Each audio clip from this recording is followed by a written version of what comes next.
تصدرت الحلقة السادسة من برنامج رامز جاب من الآخر اللي بيقدمه الفنان رامز جلال، المعروضة على شاشة قناة MBC مصر محركات البحث، وذلك بعد استضافته كل من الفنانة السورية مرام علي واللبنانية بميلة الكيك.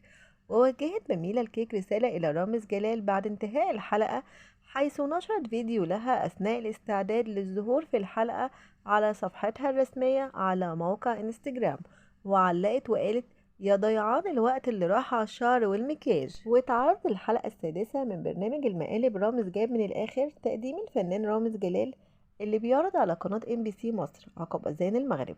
وأصيبت بميلة ومرام بحالة من الصدمة والفزع والصراخ بمجرد بدء رامز جلال في تنفيذ مقلبه وظهور كلب رامز جلال.